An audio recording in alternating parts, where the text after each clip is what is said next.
चंद्रभागेच्या पवित्र तीरावर वसलेलं भक्तीचं माहेरघर म्हणजे पंढरपूर. पंढरपूर महाराष्ट्रासह देशातील लाखो भाविकांच्या श्रद्धेचं केंद्रबिंदू मानलं जातं. त्यामुळे देशासह परदेशातून सुद्धा लाखोच्या संख्येनं वर्षभर भाविक इथे विठ्ठल रखुमाईच्या दर्शनासाठी येत असतात. त्यामुळे आता इथे येणाऱ्या भाविकांच्या सोयीमध्ये कोणताही अडथळा येऊ नये, त्यांची गैरसोय होऊ नये यासाठी राज्य सरकारनं मोठं पाऊल टाकत महत्त्वाचा निर्णय घेतलाय. आणि याच पंढरपूर तीर्थक्षेत्राच्या विकासासाठी राज्य सरकारनं पंढरपूर कॉरिडॉर प्रकल्पाची घोषणा करत यासाठी तब्बल 4,000 कोटी रुपये मंजूर केलेले आहेत. इतकंच नाही तर पुढील तब्बल 50 वर्षांचा विचार करून हा प्रकल्प राबवणार असल्याचा दावा देखील केला गेलाय. चला तर लगेचच या व्हिडिओला सुरुवात करूया आणि इतर महत्त्वाची माहिती सुद्धा जाणून घेऊया. नमस्कार, मी रामेश्वरी आणि तुम्ही पाहताय कट टू कट. 800 वर्षांची परंपरा पंढरपूरच्या वारीला आहे, परंतु आजही तितक्याच भक्तिभावाने, श्रद्धेनं आणि उत्साहाने वारी संपन्न होते. हजारो भाविक महाराष्ट्राच्या कानाकोपऱ्यातून पंढरपूरच्या विठू रखुमाईच्या दर्शनासाठी येत असतात. विशेष म्हणजे पंढरपूर मंदिर हे भक्तांसाठी वर्षभर खुलं असणारं पवित्र तीर्थक्षेत्र आहे.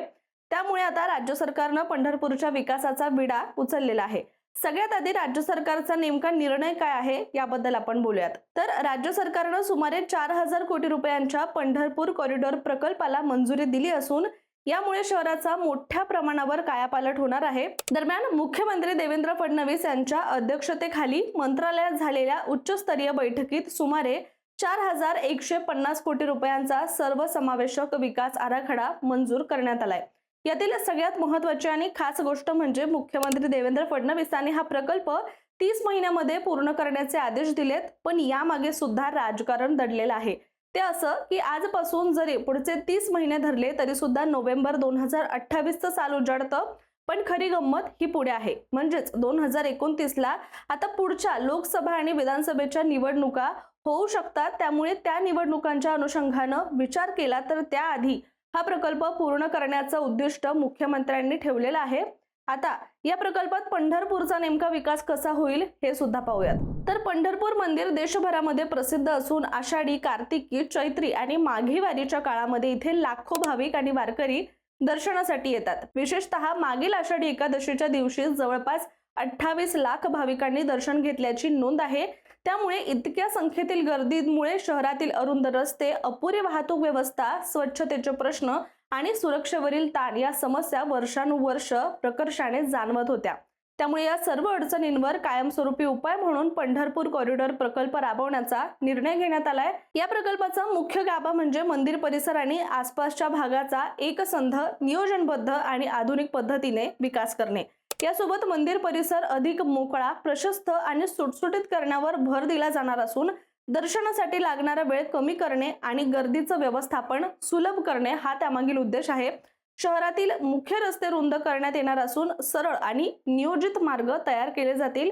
याशिवाय भाविकांसाठी स्वतंत्र पादचारी मार्ग विकसित केले जातील, जेणेकरून वाहनांची गर्दी आणि पायी चालणाऱ्यांची गर्दी यामध्ये समन्वय राखता येईल. याचबरोबर मोठ्या प्रमाणावर पार्किंग सुविधा सुद्धा उभारल्या जाणार आहेत आणि वाहतूक नियंत्रणासाठी आधुनिक तंत्रज्ञानाचा वापर सुद्धा केला जाणार असं म्हटलं जात आहे. त्याचबरोबर परिसरातील स्वच्छता, पाणी पुरवठा, सगळ्यात महत्त्वाचं म्हणजे शौचालय आणि इतर मूलभूत सुविधा यामध्ये सुद्धा मोठ्या प्रमाणावर सुधारणा केली जाणार आहे. बरं, इतकंच नाही तर पंढरपूरचा आत्मा मानली जाणारी चंद्रभागा नदी हिच्या परिसराच्या विकासाला सुद्धा या प्रकल्पात विशेष महत्त्व दिलं जाणार आहे. ते कसं ते सांगते. तर नदीकाठावरील घाटाचं सुशोभीकरण केलं जाईल, स्वच्छतेची उन्नत व्यवस्था इथे राखली जाईल. त्याचबरोबर भाविकांच्या सुरक्षेसाठी उपाययोजना आखल्या जाणार आहेत. नवीन पूल आणि जोड रस्ते उभारण्याचं नियोजन सुद्धा करण्यात आलंय. यामुळे भाविकांना स्नान आणि दर्शनाचा अनुभव अधिक सुरक्षित, स्वच्छ आणि सुलभ सुद्धा घेता येणार आहे. शिवाय या प्रकल्पातील सर्वात मोठा खर्च भूसंपदा आणि पुनर्वसनावर होणार आहे. त्यामुळे सुमारे 2026 कोटी रुपयांची तरतूद केवळ बाधित घरं, दुकानं आणि इमारती यासाठी करण्यात आली आहे. प्रकल्पामुळे प्रभावित होणाऱ्या नागरिकांना आणि व्यावसायिकांना योग्य आणि न्याय मोबदला तात्काळ देण्याच्या सूचना शासनाने दिलेल्या आहेत. तसंच पुनर्वसनाची व्यवस्था प्रभावीपणे राबवण्यावर सुद्धा भर देण्यात आला असून निधी अभावी कोणतंही काम थांबू नये यासाठी आवश्यक निधी वेळेवर उपलब्ध करून देण्याचे आदेश सुद्धा देण्यात आलेत. दरम्यान या प्रकल्पामुळे काही स्थानिक रहिवासी आणि व्यापाऱ्यांवर तात्पुरता परिणाम होणार असल्याने सुरुवातीला काही प्रमाणात या प्रकल्पाला विरोध सुद्धा झाला होता. ज्याबद्दल आपण आपल्या चॅनलवर सुद्धा एक व्हिडिओ केलेला आहे। मात्र आता शासनाच्या मते दीर्घकालीन दृष्टीने हा प्रकल्प पंढरपूरच्या अर्थव्यवस्थेला मोठी चालना देणारा ठरणार आहे, ज्यामुळे भविष्यात इथलं पर्यटन अधिक वाढेल, भाविकांची ये-जा अधिक सुलभ होईल आणि स्थानिक व्यावसायिकांना नवसंजीवनी मिळेल असा विश्वास सुद्धा याबद्दल व्यक्त केला जातोय। त्याशिवाय आता विकास आराखड्यातील तरतुदी नेमक्या कशा आहेत, कोणत्या कामासाठी किती निधी हा खर्च होणार आहे हे आपण ग्राफिक्सच्या माध्यमातून पाहूया।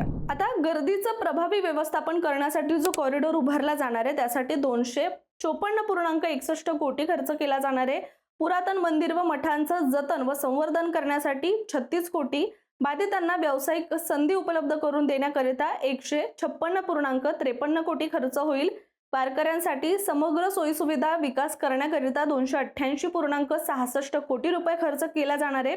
यासोबतच एकूण पंढरपूर कॉरिडॉर जो आहे त्याच्याकरिता 735.80 कोटीचा खर्च यामध्ये नमूद केलेला आहे। त्याबरोबर नगर प्रदक्षिणा मार्गाचा विकास करण्याकरिता 162.94 कोटी रुपये, नदी घाटाचा विकास व सुशोभीकरणासाठी 448.39 कोटी रुपये खर्च लिहिला गेलाय।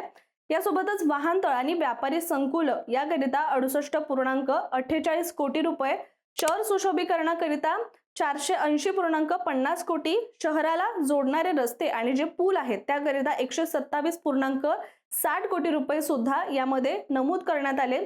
यानंतर पालखी तळांचा विकास करण्याकरिता 100 कोटी, एकूण इतर विकास कामे जे आहेत त्याकरिता 1387.91 कोटी रुपये खर्च अपेक्षित आहे। तर भूसंपादन पुनर्वसन खर्च याकरिता 1792.75 कोटी रुपये, भूसंपादन बाधित इमारत मोबदला जो आहे त्याकरिता 234 कोटी रुपये खर्च होणार असल्याचं म्हटलं गेलंय। तर एकूण पुनर्वसन खर्च व बाधित इमारत मोबदला जो आहे तो 2026.75 कोटी आणि तिन्ही विकास योजनांचा एकत्रित खर्च 4150 कोटी 46 लाख रुपये इतका म्हटलं गेलेला आहे। त्यामुळे आता या आकडेवारीवरून हा प्रकल्प किती विशाल असेल हा अंदाज सुद्धा आपण लावू शकतोय। कारण पंढरपूरचं महत्त्व जाणून घ्यायचं म्हटलं तर सुरुवातीला म्हटल्यानुसार पंढरपूर वारीची परंपरा सुमारे 800 वर्षांपासूनची असून ही महाराष्ट्रातील धार्मिक आणि सांस्कृतिक परंपरा आहे। वारी करत विठुरायाच्या नामाचा जप करत आपण अनवाणी पायाने उन्हामध्ये पावसामध्ये चालतो, याचं कशाचंही भान वारकरी मंडळींना राहत नाही आणि एक मोठं समाधान सुद्धा वारी केल्यामुळे मिळतं। आणि संतांच्या पालखीसोबतच शेकडो दिंड्या, पालख्या आणि प्रत्येक भक्त ज्ञानोबा माऊली तुकाराम या नावाच्या जपामध्येच मग्न असतो। तर वारकऱ्यांची टाळ मृदुंगांच्या गजरामध्ये पुढे जाणारी मिरवणूक पाहताना सुद्धा हृदय अगदी भक्तीने भरून जातं। त्यामुळे गेल्या कित्येक वर्षांपासून होणाऱ्या या त्रासाला सुद्धा वारकरी मंडळी सामोरं जात गेली आहेत। पण आता काळानुसार वारकऱ्यांची संख्या देखील वाढत चालली आहे। अनेक तरुण मंडळी यामध्ये सहभागी होत असताना सुद्धा दिसून येतात आणि म्हणूनच आता हा प्रकल्प प्रत्यक्षात साकारणं सुद्धा महत्त्वाचं मानलं जात आहे। एकंदरीत पंढरपूर कॉरिडॉर प्रकल्प हा केवळ रस्ते, पूल किंवा इमारतींचा विकास नसून वारकरी संप्रदायाच्या श्रद्धेचा आदर राखत आधुनिक सुविधा उपलब्ध करून देण्याचा एक व्यापक प्रयत्न मानला जातोय। त्यामुळे आता नियोजनानुसार हा प्रकल्प पुढच्या 30 महिन्यामध्ये पूर्ण होईल का याकडे सगळ्यांचंच लक्ष लागून राहील। पण हे तर आता आपल्याला येणारा काळच सांगेल। तुर्तास आपण इथेच थांबूया, परंतु तुम्ही सांगा हा प्रकल्प तुम्हाला किती महत्त्वाचा वाटतोय आणि अशाच माहितीपूर्ण व्हिडिओसाठी सुद्धा तुम्ही कट टू कटच्या YouTube चॅनलला सबस्क्राइब करायला मात्र विसरू नका।